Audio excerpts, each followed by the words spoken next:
Peacemakers of Christo. நல்லது சொன்னால் இந்த உலகம் ஏற்றுக்கொள்ளாது, தீங்கையே பற்றி கொள்ளும் என்பதை நீ உணர்ந்தாயா? யோவான் சுவிசேஷம் 6வது அதிகாரம் 65வது வசனத்துல, மேலும் அவர், இதன் காரணமாக தான் என் தந்தை அருள் கூர்ந்தால் அன்றி யாரும் என்னிடம் வர இயலாது என்று உங்களுக்கு கூறினேன் என்றார். அன்றே இயேசுவின் சீடருள் பலர் அவரை விட்டு விலகினர். அன்று முதல் அவர்கள் அவரோடு சேர்ந்து செல்லவில்லை. இயேசு 12 சீடரிடம், நீங்களும் போய்விட நினைக்கிறீர்களா என்று கேட்டார். ஜெபிப்போம். என் அன்பு நேசரே, கர்த்தவாகிய கர்த்தாவே, கல்வாரி நாயகனே, அந்நாளில ஆண்டவரே, உன் போதனையை கேட்டு அதை பின்பற்றாதவர்கள் உன்னை விட்டுவிட்டு தூரம் சென்று விட்டார்கள். ஆண்டவரே, உன்னை புறக்கணித்து விட்டு போய்விட்டார்கள் ஐயா. உன்னை தனியாக விட்டு விட்டார்கள் ஐயா. ஐயா, அத்தனை நாட்களாக ஆண்டவரே நீ போட்ட சோத்துக்கு ஆண்டவரே அத்தனை பேரு 4000 5000 பேருக்கு நீர் ஆண்டவரே ஆகாரத்தை கொடுத்தீர் ஐயா. அப்ப இருந்தவங்க ஆண்டவரே படகு நிறைய மீன்கள் கிடக்க செய்யும் பொழுது, புயல்களை அடக்கும் பொழுது ஆண்டவரே உன்னை கண்டு ஆச்சரியப்பட்டவர்கள், ஆண்டவரே நீ நோய்களை சுகமாக்கும் போது உன்னை கண்டு ஆண்டவரே ஆர்ப்பரித்தவர்கள் இன்று உன் போதனையை கேட்டு ஆண்டவரே அவர்கள் ஓடிவிட்டார்கள் சுவாமி. அவர்கள் உன்னை பின்பற்ற விரும்பவில்லை ஆண்டவரே, உன்னை புறக்கணித்தார்கள் ஐயா. ஏசப்பா, என் தெய்வீக கர்த்தாவே, அதேதான் ஐயா இன்றைய நாளில என்னுடைய குடும்பத்திலும் நடந்து கொண்டிருக்கிறது சுவாமி. ஏசப்பா, நான் சம்பாதிக்கிற காசு என் குடும்பத்துக்கு வேணும், நான் உழைக்கிற உழைப்பு வேணும், என் சொத்து வேணும், என்னுடைய அறிவு வேணும், என்னுடைய துணை வேண்டும். ஆனால் ஆண்டவரே என் பேச்சு யாருக்கும் தேவையில்ல ஆண்டவரே. ஏசப்பா, என் தெய்வீக கர்த்தாவே, நான் பேசினாலே வாயை மூடுன்னு சொல்லுகிற உலகமாக மாறி போய் விட்டது ஆண்டவரே. ஏசப்பா, என் பேச்சுக்கு இன்னைக்கு மரியாதையே இல்லை ஆண்டவரே. என் பேச்சு ஞானமற்ற பேச்சு, முட்டாளான பேச்சு, அறிவு கட்ட பேச்சு, வீணான பேச்சு என்று சொல்லுகிறது என்னுடைய குடும்பம் சுவாமி. ஏசப்பா, என் தெய்வீக கர்த்தாவே, ராஜாதி ராஜாவே, இன்னைக்கு வாயை மூடிக்கிட்டு உட்கார்ந்து இருக்கிற ஆண்டவரே, அப்பா ஏதாவது தெரிந்தால் கூட சொல்லக்கூடாதுன்னு எனக்கு ஆணையிட்டார்கள் ஐயா. என் மகன் சொல்லிட்டான், என் கணவன் சொல்லிட்டான் ஆண்டவரே. என் கணவனை கண்டு நான் பயந்து போய் வாயை மூடிட்டு இருக்கிறேன் ஆண்டவரே. என் பிள்ளைங்க போடுற சோத்தை ஆண்டவரே அது அடுத்த வேளை கிடைக்குமா கிடைக்காதா என்று வாயை மூடிக்கிட்டு சாப்பிடுறேன் ஆண்டவரே. ஏசப்பா, என் தெய்வீக கர்த்தாவே, என்னுடைய நஷ்டம் என்னுடைய வாயை மூட வைத்தது, என்னுடைய நோய் என்னுடைய வாயை மூட வைத்ததா ஆண்டவரே. ஏசப்பா, என் தெய்வீக கர்த்தாவே, அப்பா இந்த வாய் இன்னைக்கு ஆண்டவரே மூடப்பட்ட வாயாக, இது நார வாயாக, இது பாவ நாயாக ஆண்டவரே, இது எதுக்கும் உதவாத வாயாக மாறி போய் விட்டது என்று கூறும் பொழுது அப்பா என் உள்ளம் உடைந்து போகிறது ஐயா. இயேசுவே, என் தெய்வீக கர்த்தாவே, இந்த வாயினால தானேப்பா எத்தனை பேத்த நான் ஆசீர்வதிச்சேன், இந்த வாயினால தானேப்பா எத்தனையோ பேரை வழி நடத்தினேன் ஆண்டவரே. அவர்களுக்கு நல்லது சொன்னேன், அவர்களை பலப்படுத்தினேன் ஆண்டவரே. இன்னைக்கு அதே வாயை மூடுன்னு சொல்ற குடும்பமாக என் குடும்பம் மாறிடுச்சு ஆண்டவரே. ஏனென்றால் நான் வயதானவனாக மாறி போயிட்டேன்ப்பா. ஏசப்பா, இன்னைக்கு என் வாயினால ஆண்டவரே சின்ன சின்ன வார்த்தைகளை தான்ப்பா பேசுறேன், இது வேணும்பா கொடுங்கப்பான்னு தான்ப்பா சேர்க்கிறேன் ஆண்டவரே. என் தெய்வீக கர்த்தாவே, என்ற இறைவனே, ராஜாவே, நான் வாயடைந்த பிள்ளையாக கிடக்கிறேன் சுவாமி. ஏசப்பா, என்னை எல்லாரும் விட்டுட்டு போய் விட்டார்கள் ஐயா.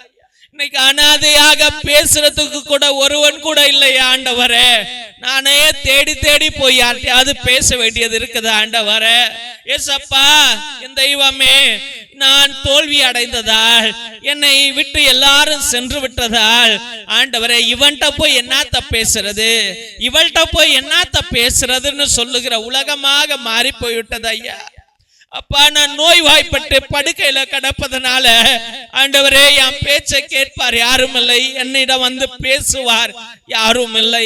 நான் கடன்காரனாக இருப்பதால என்கிட்ட பேசுவார் யாரும் இல்லை, என்னோடு வந்து சேர்ந்து இருப்பார் யாரும் இல்லை. ஆண்டவரே, எனக்கு குழந்தை பிறக்காததுனால என்னை பற்றி பேசுவார் ஏராளம் ஆண்டவரே, ஆனால் என்னோடு பேசுபவர் குறைவு சுவாமி. ஏசப்பா, நான் மன உடைந்தவனாக இருக்கிறேன் ஐயா. ஆமா ஆண்டவரே, எல்லாரும் என்னை விட்டுட்டு போய்விட்டார்கள் ஐயா.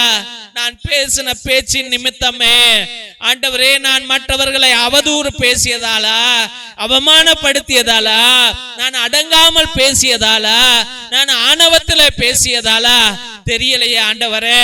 அப்பா, இன்னைக்கு நான் அனாதையாக கடக்கிறேன் ஐயா. இயேசுவே, எனக்கு துணையாக யாரும் இல்லை ஆண்டவரே. என் பாவங்களை மன்னிங்கப்பா, எனக்கு துணை நீர்தானே ஆண்டவரே. இயேசுவே, என் போராட்ட வாழ்க்கை எத்தனை நாட்கள் சுவாமி. ஏசப்பா, ராஜாதி ராஜாவே, என்னை அனாதையாக விட்டுறாதீங்க ஆண்டவரே. அன்னைக்கு உன்னுடைய சீடர்கள் எல்லாரும் உன்னை விட்டுட்டு போயிட்டாங்களே அப்பா, அதே போல என் குடும்பம் இன்னைக்கு என்ன விட்டுட்டு போகுதோ போயிடுமோ என்ற பயம் ஆண்டவரே. அப்பா, என் அம்மா அப்பா என்ன விட்டுட்டு போயிடுவாங்களா என்ற பயம் ஐயா. என் மகனும் என் மகளும் என்ன விட்டுட்டு போயிடுவாங்களா என்ற பயம் சுவாமி. இயேசுவே, என் மனைவி என்னை விட்டுட்டு போயிடுவாளா, போயிட்டாளா? ஐயோ, என் கணவன் என்னை விட்டுட்டு போயிடுவானா, போயிட்டானா? என்னால வாழவே முடியலையப்பா. என் மேலே மனமிறங்கும் என்று ஜெபிக்கிற உன் பிள்ளைகளை நீர் விட்டுட்டு போயிடாதீங்கப்பா.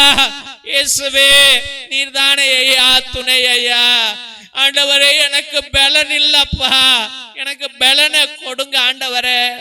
இந்த உலகம் கொடுக்கிற துன்பங்களை என்னால தாங்கிக் கொள்ள முடியலையப்பா. நான் இத்தனை நாட்களாக பாசமாக பார்த்து பார்த்து வளர்த்த என் பிள்ளைங்க என்னை விட்டுட்டு போயிட்டா என்னால வாழ முடியாத ஆண்டவரே, என் மீது மனமிறங்கும் ஐயா என்று ஜெபிக்கிற உன் பிள்ளைகளை நீர்தானே தாயாக தந்தையாக ஆண்டவரே, அண்ணன் தம்பிகளாக அக்கா தங்கைகளாக நீர் இருந்து ஆசீர்வதிக்க வேண்டும் என்று ஜெபித்து அருமையான பிள்ளைகளை உம்முடைய பரிசுத்தமான கல்வாரி பாதத்திலே சமர்ப்பித்து ஜெபிக்கிறோம் எங்கள் ஜீவன் உள்ள நல்ல பிதாவே. ஆமென், ஆமென், ஆமென். சிலுவை ஆசீர்வாதத்தை பெற்றுக் கொள்வோம். தந்தை ஆசீர்வாதத்தின் திருசிலுவை, திருசிலுவை உனக்கும் உன் குடும்பத்திற்கும் வெளிச்சமாய் இருக்கிறது. நரக சர்ப்பம் உனக்கு அதிபதியாக வேண்டாம். சாத்தானே, அப்பாலே போ. அபத்தங்களை பிள்ளைகளுக்கு போதிக்காதே. நீ கொடுப்பது தீது, நீயே அந்த நஞ்சை உட்கொள். திவ்ய நற்கருணை ஆசீர்வாதத்தை பெற்றுக் கொள்வோம். எல்லாம் அல்ல இறைவன், தந்தை, மகன், தூய ஆவியார் உங்களையும் உங்கள் குடும்பத்தாரையும் ஆசீர்வதித்து வழி நடத்தி காத்திருள்வாராக. ஆமென், ஆமென், ஆமென். தெய்வ பிள்ளைகளே, ஒவ்வொரு நாளும் மதியம் 3 மணியிலிருந்து 5 மணி வரைக்கும் ஒவ்வொரு பிள்ளைகளுடைய கருத்துகளையும் உங்களுடைய கண்ணீர்களையும் இறை இரக்கத்தின் நற்கருணை ஆராதனையிலும் ஜெபமாலையிலும் நவநாளிலும் நேர்த்தி திருப்பலியிலும் உங்களுடைய விண்ணப்பங்களை அர்ப்பணித்து ஜெபித்துக் கொண்டிருக்கிறோம். உங்களுடைய விண்ணப்பங்களை கீழே இருக்கிற வாட்ஸ்அப் நம்பருக்கோ இல்லை லைவ் சாட் மூலியமாக கூட நீங்கள் அனுப்பலாம். தயங்காமல் அனுப்பலாம் என்பதை அன்போடு தெரிவித்துக் கொள்கின்றோம். தெய்வ பிள்ளைகளே, ஒருவேளை உங்களுடைய கருத்துக்கள் பெரிய கருத்துக்களாக கஷ்டமான சூழ்நிலைகளில் இருந்தால் தயவு செய்து நேர்த்தி திருப்பலியை அர்ப்பணியுங்கள். 1 3 5 7 9 12 30 33 77 என்று நீங்கள் உங்கள் கருத்துக்களுக்கு தகுந்தாப்புல நீங்க கடவுள்கிட்ட நேர்த்தி திருப்பலியை அர்ப்பணிக்கலாம். அதனால நேர்த்தி திருப்பலியிலே பயங்கர வல்லமைகள் இருக்கிறது.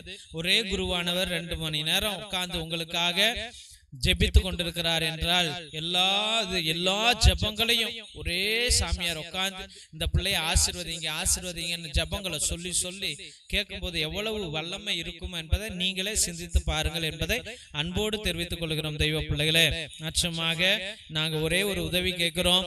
இந்த சேனலை தயவு செய்து பார்க்கிறவர்கள் நீங்க சப்ஸ்கிரைப் பண்ணுங்க. அதை உங்களுடைய வாட்ஸ்அப் ஸ்டேட்டஸ்ல, வாட்ஸ்அப் குரூப்ல, பேஸ்புக்ல நீங்கள் பகிரும்படியா ஜெபிக்கிறோம். எங்க ஃபாதர்ஸ் இல்லைன்னா இல்லைன்னா இதை நிப்பாட்டி விடுவாங்க என்று அதை அன்போடு தெரிவித்துக் கொள்கிறோம். ஏனென்றால் இவ்வளவு செலவு பண்ணிட்டு இது வளர்ச்சி அடையல அப்படி என்றால் இவ்வளவு current, net bill, computer, camera அப்படி என்று ஃபாதர்ஸ் வருத்தப்பட்டு நிப்பாட்டிடுவாங்க. அதனால் தயவுசெய்து இந்த உன்னத தெய்வ பணி இன்னும் வளரணும், அது உங்க கையால் வளரணும், உங்க ஆசீர்வாதத்தால் வளரணும், இன்னும் பல ஆத்துமாக்கள் ரட்சிக்கப்படணும் என்பதை நீங்கள் விருப்பப்பட்டால் இதை பகிருங்கள், இதை செய்யுங்க என்று அன்போடு வேண்டுகிறோம் தெய்வ பிள்ளைகளே. மற்றமாக நாங்கள் உதவி செய்கிற ஏழை எளிய பிள்ளைகளுக்கு உங்களால் முடிந்த உங்களுடைய பிள்ளைகளுடைய பழைய ட்ரௌசர், பேண்ட், ஷர்ட், டிஷர்ட் இல்ல நோட்டு புஸ்தகங்கள் போல நிறைய இருக்கலாம், அது வேஸ்டா கிடக்கலாம், பரணியில சொருவி வச்சிருப்பீங்க, தயவு செய்து பீரோல சொருவி வச்சிருப்பீங்க, அதெல்லாம் எடுத்து வேஸ்டா கரையான் சாப்பிட்றதுக்கு பதிலா எங்க பிள்ளைங்களுக்கு கொடுத்தால் நாங்கள் மிகவும் சந்தோஷப்படுவோம் என்பதை அன்போடு தெரிவித்துக் கொள்கிறோம். உங்களுக்கு ஒரு வேலை வசதிகள் இருந்தால் இல்ல உங்க காரியங்கள் நிறைவேறினால் நாங்கள் உதவி செய்யற பிள்ளைகளுக்கு குடும்பங்களுக்கு கரண்ட் கிடையாது, அவங்களுக்கு ரோடு கிடையாது, குடிசைகள் தான், அந்த வீட்டில் ஒரு லைட் எரியணும் என்றால் சோலார் லைட்டு தான் எரிய முடியும். அது ஒரு 200 ரூபா 300 ரூபா இருக்கும். தயவுசெய்து உங்களால் முடிஞ்சா ஒரு 2 சோலார் லைட்டு 3 சோலார் லைட்டு வாங்கி உங்க பேரால உங்க குடும்பத்தை பேரால 4 வீட்டில் லைட் எரியட்டும் என்பதை அன்போடு தெரிவித்துக் கொள்கிறோம். மற்றமாக தெய்வ பிள்ளைகளே, மிரக்கல் ஆயில் எவ்வளவோ வலிகளை நீக்குகிறது, நோய்களை அகற்றுகிறது. கண்ணை தவிர்த்து எல்லா இடங்களிலும் வலிகள் இருந்தால், நோய்கள் இருந்தால், எப்படிப்பட்ட நோய்கள் இருந்தாலும் தயவு செய்து அதை வாங்கி 10 சொட்டு 20 சொட்டு அந்த வலிக்கிற இடத்துல நல்லா தினமும் தேய்ச்சிட்டு வாங்க. தலையில தேய்ங்க, பிபி சுகர் குறையும். சுடுதண்ணில போட்டு 1 சொட்டு போட்டு குடிங்க, பிபி சுகர் குறையும் என்பதை அன்போடு தெரிவித்துக் கொள்கிறோம். மற்றுமாக ரத்தத்தின் விடுதலை ஜெப புத்தகம், இது 120 வருடங்களுக்கு முன்பதாக எழுதப்பட்ட புத்தகம். அந்த காலத்தில் நம்முடைய வீட்டுல அந்தோனியா தகடு, செபஸ்தியா தகடெல்லாம் இருக்கும். அதுல உள்ள கட்டு ஜபங்கள், ரகசிய ஜபங்கள், அது செய்வினை அகற்ற ஜபம், சாத்தான விரட்டுகிற ஜபம், பல விதமான கட்டு ஜபங்கள் இருக்கிறது. இந்த கட்டு ஜப புத்தகத்தை வாங்கி தயவு செய்து பயன்படுத்துங்கள், வாழ்க்கையில வெற்றி அடையுங்கள்.